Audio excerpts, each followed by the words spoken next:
Olá, eu sou o Marcos Valério XR, no dia 28 de maio de 2020. E eu cheguei a começar a tentar gravar esse vídeo aqui com algumas coisas para dizer e eu meio que travei, porque é tanta coisa acontecendo. Eu ia falar um pouco sobre essa maluca dessa Sarah Winter, mas deixa pra lá, tá na hora de passar por esfriar mais a cabeça e tentar desempenhar um papel um pouco mais profissional, pelo menos até onde eu possa considerar que a minha formação acadêmica, filosófica, poderia ser entendida dessa forma. Não pode. Mas bem, há pouco tempo atrás eu publiquei um vídeo chamado Ignorância e Orgulho, no qual eu defendo a tese resumidamente é que as pessoas caem no erro, em geral, por ignorância, mas elas persistem no erro por orgulho. Porque uma vez que são advertidas de que se enganaram, aquelas que, em alguns casos, se livram do erro e outras não querem admitir que estavam erradas e elas preferem se manter no erro tentando justificá-lo. Mas o que nós temos, em alguns casos, é uma escalada. Não é um simples fato de você se manter no erro, mas é você começar a elevar, a escalar a intensidade do erro para dimensões mais trágicas. Se é normalmente a ignorância que faz as pessoas incorrerem no erro e o orgulho que as mantém se prolongando no erro, o que as faz escalar cada vez mais? Eu penso que é meio que óbvio que é tanto um subproduto da ignorância quanto um subproduto do orgulho. Tudo bem, isso aí é meio que claro. Mas o que isso gera? Por que isso vai mais longe? É complicado fazer uma avaliação simplificada disso porque envolve uma série de questões éticas, no sentido de filosofia moral. Meu mestrado é em ética. E aí eu tento ver a situação atual, mais uma vez, como uma disputa daquilo que eu chamei de ética de finalidade e ética de princípio. Isso é uma simplificação de tradições muito mais complexas, que eu vejo que às vezes se revelam no senso comum. Um senso comum que às vezes tem uma ética de finalidade, que acredita que a valoração das ações se dá pelas intenções, o que você pretende atingir. Se você pretendia ter um resultado benevolente, um resultado bom com aquilo ali, a sua ação tende a ser considerada boa por ser bem intencionada, mesmo que você acabe se atrapalhando. Via de regra, é assim que costumamos ver as coisas. Mas não raro também incorremos numa ética de princípio, que o que define a validade de uma ação, ou seja, o valor moral de uma ação, é uma espécie de autoridade primária da fonte. Que é uma postura um tanto contraditória, mas é extremamente popular, extremamente disseminado, principalmente entre religiosos.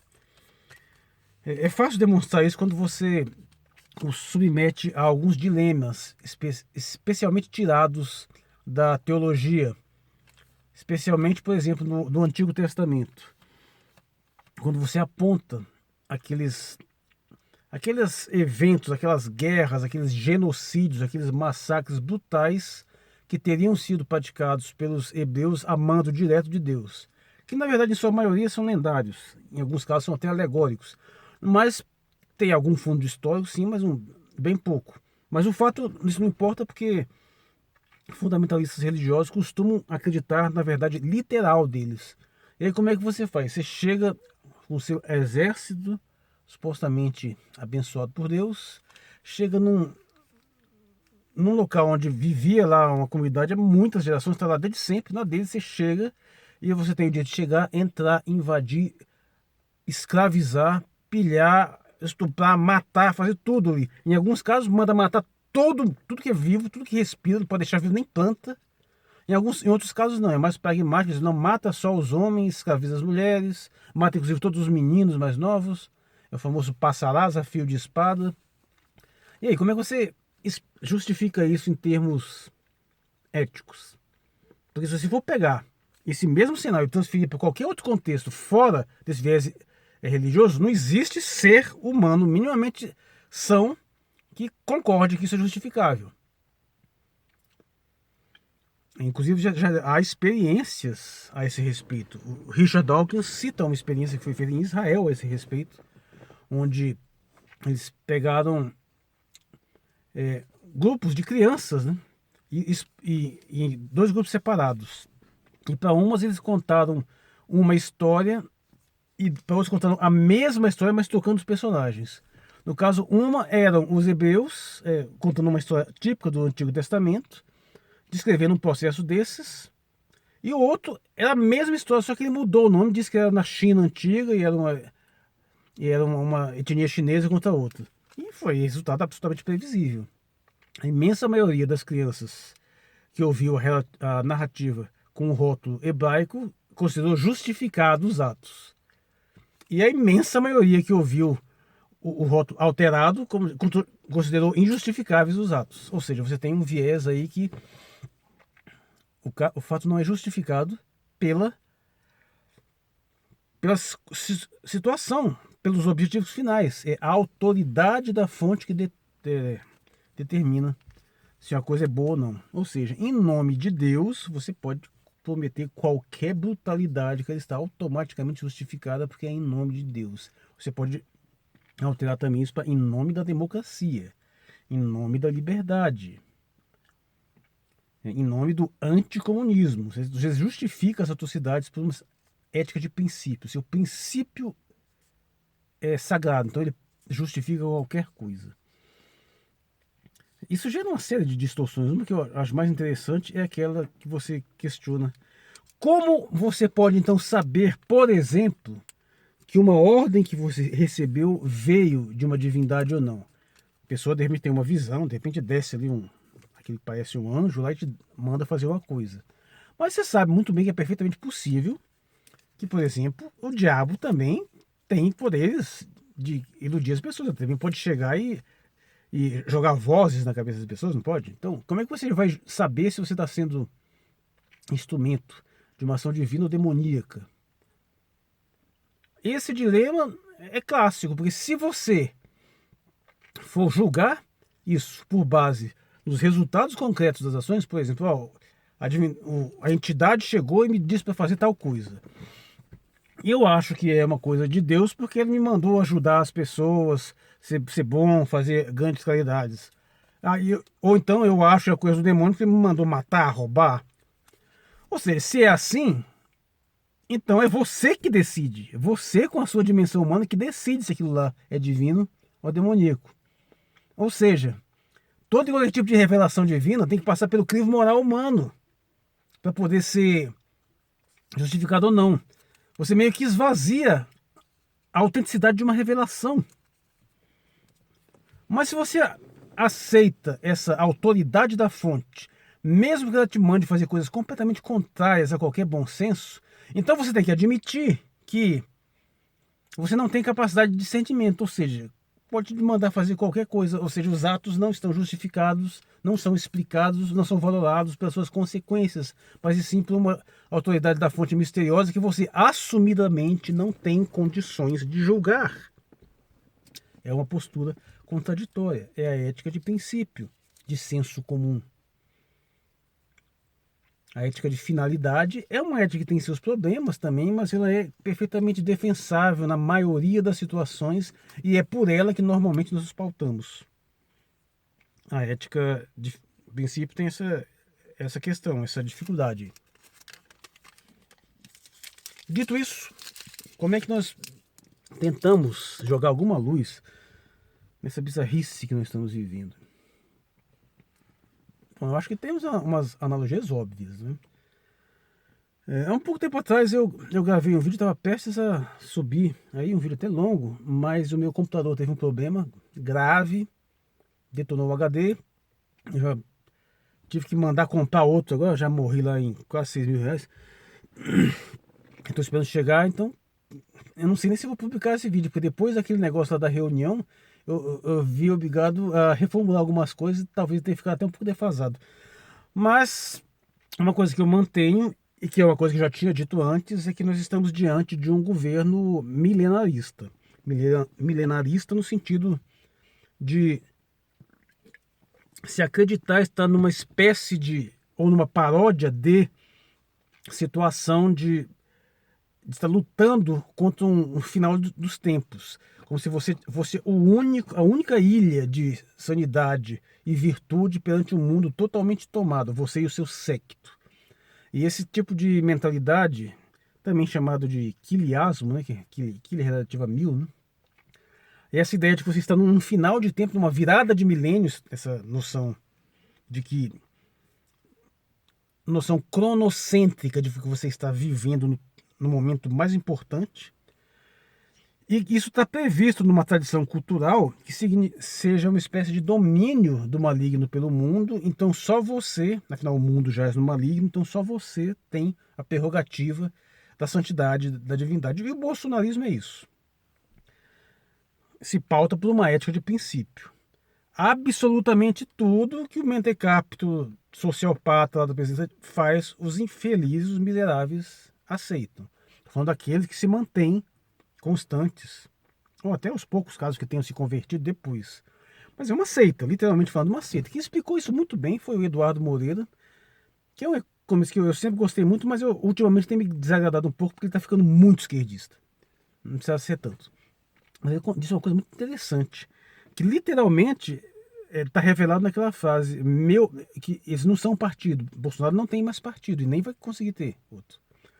E fala, meu partido é o Brasil, mas na verdade eles realmente não são partido, porque o partido é parte de algo que participa da construção.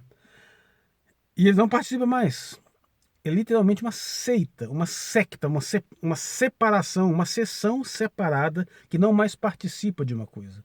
É uma seita fechada em si mesma, na sua própria visão de mundo, é insensível a fatos, é insensível a argumentos, é insensível à razão. Ela está absolutamente convencida da santidade da sua própria causa, não importa o que ela faça. E é por isso que o indivíduo pode claramente estar relacionado com crime de milícias. Por favor, não adianta vir me dizer que isso é uma coisa que não está comprovada, não, que pelo amor de Deus. Flávio Bolsonaro tentou aprovar um projeto para legalizar milícias, está documentado. Esses caras condecoraram o miliciano, são amigos de milicianos há décadas, empregaram eles, têm relações íntimas com eles. Não tem como você me dizer que eles não sabem disso, mas, pelo amor de Deus. A gente vira até lá o famoso bordão da Veja. Lula sabia, né? Que assim, Lula sabia tudo. Assim, sabia quem matou Kennedy, sabia quando é que o mundo vai acabar, tudo Lula sabia. E vai dizer que o Bolsonaro não sabia? A família Bolsonaro não sabia de que esse pessoal que estava envolvido era criminoso? Então, por favor, por favor. Mas é por isso que, mesmo sabendo que isso é uma quadrilha de assassinos, traficantes de droga, porque milícia e tráfico já se misturado, contrabandismo é fichinha. Grupos de extermínio, assassinato, mesmo sabendo disso, isso vai ser justificado pela mesma mentalidade fundamentalista religiosa que legitima qualquer atrocidade em nome do divino. Não é à toa que esse pessoal está mancomunado com o sionista, porque o sionista pensa exatamente dessa forma. A própria existência do Estado de Israel atual e o genocídio sistemático que eles patrocinam está justificado para eles. Pelo mito, né? Mas não adianta você mostrar o sistema de corrupção escancarado que está envolvido aí. Não adianta você mostrar que é absolutamente escancarada a tentativa de controlar a polícia, as instituições para os interesses da sua quadrilha. Porque eles nem veem como quadrilha, eles acham que é um exército sagrado. E aí tem vários efeitos colaterais dessas distorções cognitivas que o indivíduo realmente acha que a maior parte da população está a seu favor. Então, infelizmente eu vou ter que terminar o vídeo, mas é uma reflexão inicial, tá? Mas qual seria então se o indivíduo entra no erro pela ignorância, se mantém pelo orgulho e o que acontece para ele se continuar? Para ele escalar, para ele intensificar esse erro? Uma coisa, meu amigo: perversidade. Atinge um grau de degeneração tal que ele atinge esse nível extremamente baixo. Opa, tive que dar uma pausa aqui, mas está falando da perversidade. A perversidade é um tema que me interessa muito porque na minha elaboração filosófica, na minha tese de mestrado, ela é uma espécie de suprassumo do mal. O ponto mais baixo que o ser humano pode chegar a descer é a perversidade. O que é perversidade? É quando você extrai prazer do sofrimento alheio. Puro e simples. Principalmente, e ainda pior, quando você não tem nenhum vínculo, nenhum motivo pessoal. Você observar uma cena qualquer de brutalidade e sentir prazer ao ver aquele sofrimento de alguém que você não tem nada a ver, é pior do que se for alguma pessoa que você já tem raiva. Porque esse sentimento é a inversão absoluta da empatia, que é a base de toda sensibilidade, de todo amor, de toda moral humana e de toda ética. E por que eu digo isso? Porque é muito ousado dizer isso. Porque não tem como você se manter, entrar no erro pela ignorância, se manter dentro do erro pelo orgulho e ficar dentro e escalando aquela situação sem promover uma degeneração inevitável. Quando você combate algo inexistente, se aquele que você considera seu maior inimigo simplesmente não existe, o que você vai fazer? Você tem que combater alguma coisa real, coisas que não correspondem àquilo, ou que vão ficar mudando sistematicamente. Por que caça às bruxas, por exemplo, causou um estrago tão devastador? Porque não tinha bruxa nenhuma. Você tem uma crença baseada em algo que não existe. Como é que você consegue satisfazer as características daquela crença? Colocando coisas que existem. Elas não vão ser consistentes com o fato. O que você vai fazer? Você vai alargar o conceito para ele dar conta de justificar coisas que a princípio antes não estariam justificadas. E o treco é insano, ele sai pegando todo mundo. Toda vez que você vai alargando um conceito de uma determinada forma, principalmente sobre um fato, ou que não existe, ou que pelo menos é extremamente exagerado, isso vai acontecendo. E o anticomunismo é a mesma coisa. Não é à toa que o marcartismo nos Estados Unidos foi chamado de caça às bruxas, apropriadamente. E, apesar de que não é só anticomunismo, mas principalmente, se você está combatendo algo que pura e simplesmente não existe, você tem que ir sistematicamente atacando coisas que existem, que você vai encaixando naquele rótulo. E quanto mais você vai fazendo isso, mais você vai corrompendo a sua visão de mundo, mais você vai corrompendo a sua percepção do real, mais você vai se degenerando cognitivamente e moralmente. E o resultado infalível é isso, você se pervertendo, no sentido de que, não sendo capaz de construir absolutamente nada, a única coisa que você pode fazer é destruir. E chega um ponto que você desenvolve o apreço da destruição pela destruição e você passa a apreciar aquilo. E você passa a entrar nesse processo degenerativo até chegar no fundo do poço. Tudo bem, entre se manter no erro pelo orgulho e chegar nesse estágio máximo de degeneração tem um caminho. Eu não diria que o bolsonarismo já está nesse estágio máximo, não. Ele ainda pode piorar muito, só não vai porque não vai conseguir. Mas ele já vai nessa direção. Ele já vai nessa direção de pessoas que não têm o menor senso de real e que não têm o menor senso prático. Porque é aquele caso, nós temos um contingente significativo do eleitorado que tem a cara de pau de dizer que Bolsonaro é o melhor presidente que já existiu no Brasil. Isso não é uma questão de você debater, de você dialogar, de você explicar. Isso é insanidade pura e simples. Mas lembre-se bem, nós estamos falando de pessoas que antes do governo começar já estavam declarando voto para o mesmo candidato em 2022. Apesar de nunca ter feito nada. Nem na sua vida pregressa como parlamentar, nunca desenvolveu uma obra concreta e continuou não fazendo depois do governo. O governo foi uma sucessão de vexames, não promoveu recuperação econômica nenhuma. Um desastre. Não tem o que apontar. Talvez uma coisinha aqui e ali que você possa pegar com a participação da Câmara. Se chegar na situação atual aqui, olha o problema da questão financeira. Os tais dos R$ 600 que muita gente não conseguiu nem receber hoje, isso não é por acaso, isso é proposital. O Guedes está sabotando isso deliberadamente. Mas o 1,3 trilhão de liquidez, injeção de liquidez para os bancos, foi liberado antes deles pedirem, não precisa nem pedir, foi jogado assim, 48 horas, começou a falar em pandemia, jogou esse negócio. E você já fez a conta para ver quanto é que vai dar esses 600 reais, vamos supor que sejam 4 parcelas de 600 reais, porque você vai dividir a outra em 3 de 200. Joga isso aí para muitos milhões de brasileiros, você não consegue chegar perto desse valor de injeção de liquidez que foi dado para o banco. Tudo bem, não é dinheiro que saiu da conta do Tesouro da União, mas porque ele foi feito na forma da possibilidade do banco aumentar as suas taxas de juros, contrair empréstimos, abrir suas carteiras de crédito, beleza. Mas a gente vai pagar isso, cedo ou tarde. Que a população vai se endividar, as empresas vão se endividar, e no final das contas, nessa bola de neve sempre sobra para as contas públicas. Então não há o que essa seita apontar de positivo que foi construído pelo seu governo, porque nunca foi ideia de construir nada, de destruir mesmo. Ele veio para derrubar tudo isso que está aí. Isso é o mal, isso é o comunismo. Tudo é comunismo. Veio para detonar o STF, o Legislativo, todas as instituições, a mídia, sociedade, a esquerda, que na pior das hipóteses, metade do Brasil, é um governo em guerra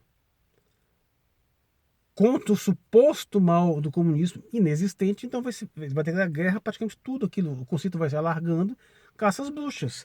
Por sorte, não tem poder, né? Não tem força para fazer uma coisa, um estrago maior. Faz essa coisa ridícula desses 300 aí da Sarah Winter. Isso não tem a menor possibilidade. E tomara que ela não tenha conseguido ajeitar nada em termos de equipar essas milícias com armas, porque se ela conseguiu, ela está ferrada, porque ela vai ser presa. E se depois demonstrar que ela realmente está conectada com isso, da mesma forma como aconteceu na Ucrânia, com o Azov, o Prav Sector lá, que é uma milícia nazista que matou gente, foi genocídio. Se ela conseguisse fazer uma coisa minimamente parecida, meu amigo, aí ela passa 30 anos de cadeia, tranquilo. Que aí já é uma coisa muito mais grave. É você, a pedido do próprio presidente, tentar implantar uma guerra civil no país, pedindo a população se armar. Agora, curioso, né? Passou o tempo todo discursando a respeito de armar a população para se proteger de bandido, e agora quer que a população se mova contra as instituições da República. Não deveria nem estar entrando nesse ponto dos detalhes, porque se for entrar nisso aí, é tão infindável a seara de atrocidades, de degeneração mental dessa seita, que não vale mais a pena me alongar muito. Tente compreender a estrutura, o sistema de pensamento em si, essa mentalidade milenarista que está disposta até a se autodestruir. Note que vai brigando com todos os seus aliados, estão sendo sistematicamente conflitados. Esses ministros, muitos vão sair brigados também, e só vai piorar, daqui para frente só piora. Não adianta, que não tem recuperação.